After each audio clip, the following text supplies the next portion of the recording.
Sahabat pembelajar, berjumpa kembali bersama Imade Sidiase Belajar Jadi Guru dalam membahas materi pendidikan Pancasila dan kewarganegaraan. Pertemuan kita kali ini kita akan membahas materi kelas 9 bab 1 dinamika perwujudan Pancasila sebagai dasar negara dan pandangan hidup bangsa. Ada 3 subpokok bahasan dalam bab 1 ini, yaitu subpokok bahasan A, penerapan Pancasila dari masa ke masa, subpokok bahasan B, dinamika nilai-nilai Pancasila sesuai dengan perkembangan zaman, dan subpokok bahasan yang ketiga, perwujudan nilai-nilai Pancasila dalam berbagai kehidupan. Pada bab 1 ini, sahabat pembelajar akan kita ajak untuk membahas materi tentang dinamika perwujudan Pancasila sebagai dasar negara dan pandangan hidup bangsa. Nah, setelah mempelajari bab ini, sahabat pembelajar diharapkan mempunyai keyakinan yang tinggi akan keberadaan Pancasila sebagai dasar negara dan pandangan hidup bangsa. Keyakinan tersebut tentu ditandai dengan dimilikinya pengetahuan dan keterampilan dalam mendeskripsikan perkembangan pengamalan Pancasila sebagai dasar negara dan pandangan hidup bangsa, kemudian mendeskripsikan dinamika nilai-nilai Pancasila sesuai dengan perkembangan zaman, dan yang terakhir adalah mengidentifikasi perwujudan nilai-nilai Pancasila sesuai dengan perkembangan zaman dalam berbagai kehidupan. Baiklah, sahabat pembelajar, kita mulai membahas subpokok bahasan A, penerapan Pancasila dari masa ke masa. Kedudukan Pancasila dan sebagai dasar negara dan pandangan hidup bangsa telah disepakati oleh seluruh bangsa Indonesia. Namun demikian, dalam perwujudannya banyak sekali mengalami pasang surut, bahkan sejarah kita telah mencatat bahwa pernah ada upaya untuk mengganti Pancasila sebagai dasar negara dan pandangan hidup bangsa dengan ideologi lain. Upaya ini dapat digagalkan oleh bangsa Indonesia. Namun demikian, tidak berarti bahwa ancaman terhadap Pancasila sebagai dasar negara sudah berakhir. Tantangan masa kini dan masa depan yang terjadi dalam perkembangan masyarakat Indonesia dan juga umumnya di dunia internasional dapat menjadi ancaman bagi nilai-nilai Pancasila sebagai dasar negara dan pandangan hidup bangsa. Nah, untuk semakin memperkuat pemahaman sahabat pembelajar, kita akan bahas materi yang berkaitan dengan perkembangan penerapan Pancasila sebagai dasar negara dan pandangan hidup bangsa semenjak awal kemerdekaan sampai dengan saat ini. Baiklah sahabat pembelajar, kita mulai dari yang pertama, yaitu di awal kemerdekaan, yaitu antara tahun 1945 sampai dengan 1959. Sejak awal bangsa ini merdeka, telah diikuti dengan tekad untuk menentukan nasib bangsanya sendiri yang ketika itu baru mulai terlepas dari belenggu penjajah. Pada masa ini, penerapan Pancasila sebagai dasar negara dan pandangan hidup bangsa menghadapi berbagai macam masalah. Ada upaya-upaya untuk menggantikan Pancasila sebagai dasar negara dan penyimpangan terhadap nilai-nilai Pancasila itu sendiri. Upaya-upaya itu seperti pemberontakan Partai Komunis Indonesia yang terjadi di Madiun yang dipimpin oleh musuh, yaitu pada tanggal 18 September 1948. Tujuan daripada pemberontakan PKI di Madiun ini tidak lain adalah ingin mendirikan negara Soviet Indonesia yang berideologikan komunis. Atau dengan kata lain bahwa pemberontakan ini akan mengganti Pancasila dengan ideologi komunis. Nah, walaupun pemberontakan ini akhirnya dapat digagalkan. Kemudian yang kedua ada pemberontakan Darul Islam, Tentara Islam Indonesia yang dipimpin oleh Kartosuwiryo. Pemberontakan ini ditandai dengan didirikannya Negara Islam Indonesia atau NII tanggal 7 Agustus 1949. Tujuan daripada NII ini tidak lain adalah ingin mengganti Pancasila sebagai dasar negara dengan syariat Islam. Tetapi gerakannya ini juga tentu bertentangan dengan ajaran Islam yang sebenarnya karena mereka ini melakukan pengerusakan dan pembakaran rumah-rumah penduduk. Kemudian rel-rel kereta api itu dibongkar, harta benda masyarakat dirampas, kemudian melakukan penganiayaan terhadap penduduk. Nah, upaya penumpasan pemberontakan ini memang memakan waktu yang cukup lama. Karena Kartosuwiryo bersama pengikutnya ini baru bisa ditangkap pada tanggal 4 Juni tahun 1962. Kemudian yang ketiga, ada pemberontakan Republik Maluku Selatan atau RMS. Republik Maluku Selatan ini merupakan sebuah gerakan separatisme yang dipimpin oleh Christian Robert Stephen Samokil. Itu tujuannya tidak lain adalah ingin mendirikan negara sendiri yang didirikan tanggal 25 April tahun 1950. Di pulau-pulau terbesar yang ada di Maluku seperti Pulau Seram, Ambon, dan Pulau Buru, RMS ini yang di Maluku dikalahkan oleh militer Indonesia pada bulan November 1950. Namun konflik di Pulau Seram masih berlanjut sampai dengan Desember tahun 1963. Nah, kekalahan di Ambon ini berujung pada pengungsian pemerintah Republik Maluku Selatan ke Seram atau ke Pulau Seram. Kemudian mendirikan pemerintahan di pengasingan yaitu di Belanda tahun 1966.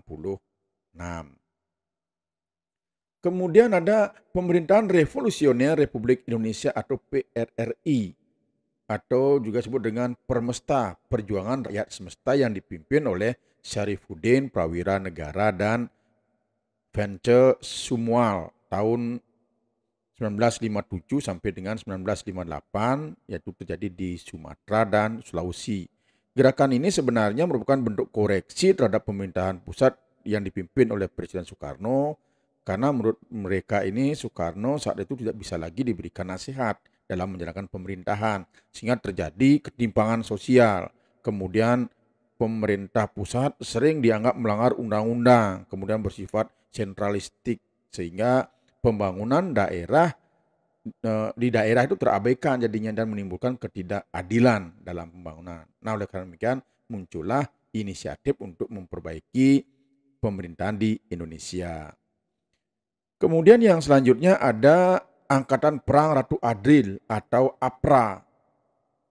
Angkatan Perang Ratu Adil ini merupakan milisi yang didirikan oleh Kapten Knil, yaitu Raymond Westerling tanggal 15 Januari 1949. Knil ini adalah sebenarnya tentara kerajaan Hindia Belanda, yaitu singkatan dari Koninklijke Nederland Indische Leger. Jadi Westerling memandang dirinya ini sebagai sang ratu adil yang diramalkan akan membebaskan Indonesia dari tirani. Nah, gerakan APRA ini atau Angkatan Perang Ratu Adil ini bertujuan mempertahankan bentuk negara federal di Indonesia, serta dia memiliki tentara sendiri di negara RIS. Kemudian APRA kemudian melakukan pemberontakan tanggal 23 Januari 1950 dengan melakukan serangan dan menduduki kota Bandung, kemudian menguasai markas staf divisi Siliwangi.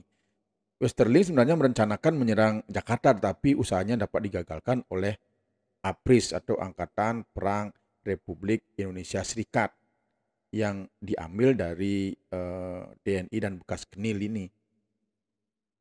Kemudian yang selanjutnya ada perubahan bentuk negara dari Republik Indonesia Serikat menjadi Negara Kesatuan Republik Indonesia. Sedangkan konstitusi yang berlaku adalah Undang-Undang Dasar Sementara 1950 atau yang sering disebut dengan UUDS 50. Namun dalam perjalanannya berhasil melaksanakan pemilu pertama di Indonesia pada tahun 1955. Nah, pemilu tahun 55 ini dianggap pemilu yang paling demokratis yang pernah terjadi di Indonesia. Tapi sayangnya anggota konstituante hasil pemilu ini tidak dapat menyusun undang-undang dasar yang baru seperti yang diharapkan. Nah, mengakibatkanlah krisis politik, ekonomi, dan keamanan yang menyebabkan pemerintah mengeluarkan dekret presiden tanggal 5 Juli 59 itu yang isinya kan membubarkan badan konstituante, memberlakukan kembali Undang-Undang Dasar 1945 dan tidak berlaku kembali Undang-Undang Dasar 50, kemudian membentuk MPRS dan DPAS. Pada periode ini, dasar negara tetap Pancasila, namun dalam penerapannya lebih diarahkan seperti ideologi liberal yang ternyata tidak menjamin stabilitas pemerintahan. Nah, sekarang kita lanjutkan pada masa yang kedua, yaitu masa Orde Lama. Masa Orde Lama ini yang sering dikenal dengan periode demokrasi terpimpin. Demokrasi terpimpin merupakan sebuah sistem demokrasi yang seluruh keputusan dan pemikiran dalam pemerintahan negara berpusat pada pemimpin negara. Pemimpin negara saat itu adalah Presiden Soekarno sebagai Panglima Besar Revolusi. Demokrasi terpimpin ini dicetuskan oleh Presiden Soekarno karena banyaknya gerakan separatis yang menyebabkan ketidakstabilan negara. Tersendatnya pembangunan ekonomi jadinya. Sehingga karena terlalu seringnya pergantian kabinet sehingga program pembangunan yang dirancang oleh kabinet tidak berjalan secara utuh. Kemudian badan konstituante yang gagal menjalankan tugasnya. Nah, walaupun konstitusi negara sudah kembali kepada Undang-Undang Dasar 1945, namun dalam pelaksanaannya terjadi penyimpangan. Seperti yang pertama, Presiden Soekarno ditetapkan sebagai presiden seumur hidup berdasarkan TAP MPR nomor 20 tahun 63 yang menyebabkan kekuasaan presiden semakin besar dan tidak terbatas. Padahal menurut Undang-Undang Dasar 1945, presiden dan wakil presiden memegang jabatannya selama masa 5 tahun dan sesudahnya dapat dipilih kembali. Kemudian penyimpangan yang kedua adalah presiden mengeluarkan penetapan presiden nomor 3 tahun 1960 tanggal 5 Maret 1960 yang membubarkan DPR hasil pemilu 1955. Padahal menurut Undang-Undang Dasar 1945 kedudukan DPR itu kuat, tidak bisa dibubarkan oleh presiden sesuai dengan penjelasan umum dalam Undang-Undang Dasar. Kemudian yang ketiga, presiden membentuk MPRS yang anggota-anggotanya terdiri dari anggota DPR, GR, utusan daerah, dan utusan golongan yang semuanya diangkat setelah diberhentikan oleh presiden. Padahal menurut Undang-Undang Dasar, presiden itu adalah mandataris MPR. Jadi bukan membentuk MPR. Sehingga ini terjadi penyimpangan terhadap Undang-Undang Dasar 1945. Nah, pada periode ini juga terjadi pemberontakan daripada PKI, yaitu tanggal 30 September 1965 atau yang sering disebut dengan G30S PKI yang dipimpin oleh Diva Nusantara Aidit dengan tujuan mendirikan negara Indonesia sebagai negara komunis yang kiblatnya ke negara Uni Soviet, serta ingin mengganti Pancasila dengan paham komunis. Nah, pemberontakan ini tentu dapat digagalkan dan semua pelakunya ini sudah dapat ditangkap dan dihukum. Kemudian selanjutnya kita akan membahas tentang Orde Baru. Jadi Orde Baru ini mulai tahun 1966 sampai dengan 98.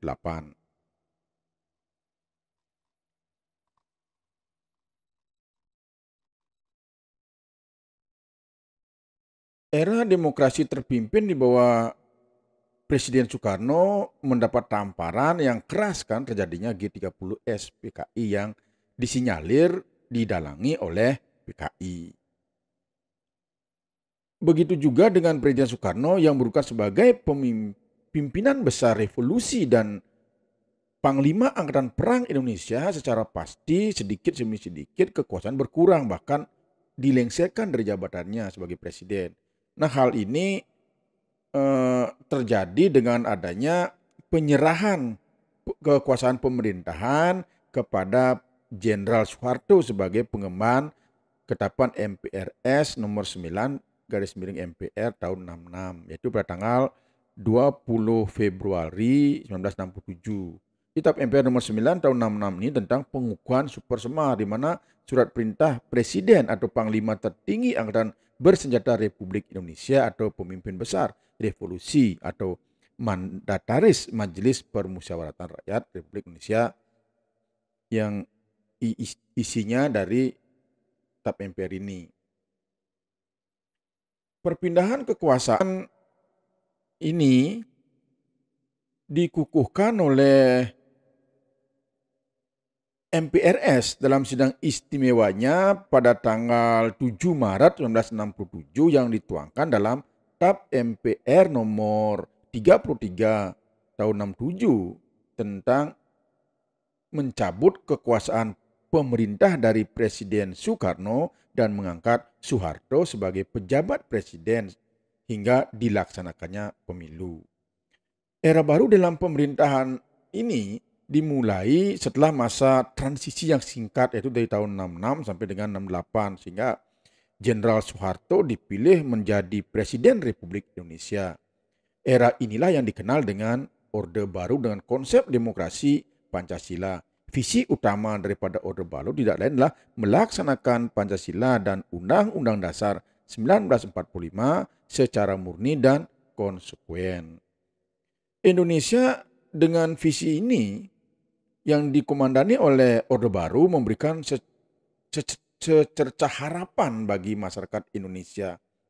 Harapan rakyat Indonesia tersebut tentu saja ada dasarnya karena Presiden Soeharto sebagai tokoh utama Orde Baru dipandang rakyat sebagai seorang yang mampu mengeluarkan bangsa ini dari keterpurukan. Di hal ini dikarenakan Presiden Soeharto berhasil membubarkan PKI yang ketika itu dijadikan musuh utama oleh bangsa ini. Selain itu juga beliau berhasil menciptakan stabilitas keamanan di dalam negeri setelah pemberontakan PKI yang waktu itu sangat singkat. Nah, inilah beberapa alasan yang menjadi dasar kepercayaan rakyat terhadap Orde Baru yang di bawah pimpinan Presiden Soeharto. Pada masa ini, lembaga-lembaga kepresidenan merupakan pengontrol utama lembaga-lembaga lainnya, baik yang bersifat suprastruktur dan infrastruktur. Suprastruktur itu adalah DPR, MPR, DPA, BPK, dan MA. Kemudian infrastruktur seperti LSM, partai politik, dan sebagainya. Nah, pada masa ini kebebasan berpolitik dibatasi dengan jumlah parpol, yaitu hanya ada 3, yaitu yang pertama adalah P3 atau Partai Persatuan Pembangunan, yang kedua ada Golkar atau Golongan Karya, dan yang ketiga ada Partai Demokrasi Indonesia. Kemudian pers juga dibatasi, kebebasan berpendapat dibatasi. Ini terbukti dengan banyaknya surat-surat kabar di Bredel ketika dia tidak sejalan dengan pandangan pemerintah saat itu. Kemudian juga terjadinya pelanggaran hak asasi manusia, mungkin terjadi kasus Tanjung Priok, kasus Marsina, dan lain sebagainya. Nah, sekarang kita akan bahas pada masa reformasi, yaitu tahun 1998 sampai dengan sekarang. Masa reformasi ini merupakan penerapan Pancasila sebagai dasar negara terus menghadapi berbagai tantangan. Penerapan Pancasila tidak lagi dihadapkan dengan ancaman pemberontakan untuk menggantikan Pancasila dengan ideologi lain seperti pemberontakan masa-masa sebelumnya. Namun lebih daripada itu, dihadapkan pada kondisi kehidupan yang diwarnai oleh kehidupan yang serba bebas. Kebebasan yang mewarnai kehidupan masyarakat Indonesia ini meliputi berbagai macam bentuk, mulai dari kebebasan berbicara, kebebasan berorganisasi, kemudian berekspresi, dan lain sebagainya. Nah, kebebasan ini di satu sisi dapat memacu kreativitas masyarakat, namun di sisi lain ada juga dampak negatifnya yang merugikan bangsa kita sendiri. Karena terdapat ada beberapa hal-hal negatif yang muncul sebagai akibat penerapan konsep kebebasan yang tanpa batas ini. Seperti munculnya pergaulan bebas, ujaran kebencian, penyebaran berita hoax atau berita bohong atas nama kebebasan berekspresi, kemudian timbulnya anarkisme dan intoleran, bahkan terorisme juga menjadi banyak terjadi di Indonesia, sehingga memacu atau memicu terjadinya penurunan moral dan bahkan terjadinya perpecahan dalam kehidupan berbangsa dan bernegara. Nah, tantangan lain dalam penerapan Pancasila di reformasi inilah menurunnya rasa persatuan dan kesatuan di antara sesama anak bangsa. Hal ini ditandai dengan adanya konflik di berbagai daerah. Kemudian orang melakukan ibadah dilarang, mendirikan tempat ibadah juga dipersulit. Ini yang sering sekali kita lihat di berbagai media massa. Nah, kemudian kewaspadaan dan kesiapan harus kita tingkatkan untuk menanggulangi penyusupan ideologi lain yang tidak sesuai dengan Pancasila ini. Hal ini penting karena sebagian besar bangsa kita termasuk masyarakat berkembang. Cita-cita bangsa dan negara Indonesia dalam mewujudkan masyarakat adil dan makmur berdasarkan Pancasila dan Undang-Undang Dasar 1945 harus selalu menjadi semangat untuk mencapainya. Maka diperlukan komitmen seluruh rakyat Indonesia untuk mempertahankan serta melestarikan nilai-nilai Pancasila dalam kehidupan kita sehari-hari di dalam berbagai aspek kehidupan.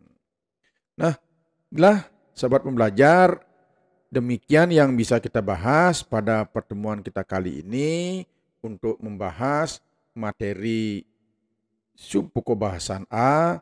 Nah, semoga apa yang kita bahas ada manfaatnya. Nah, pertemuan berikutnya nanti kita akan membahas subpokok bahasan B, dinamika nilai-nilai Pancasila sesuai dengan perkembangan zaman. Terima kasih.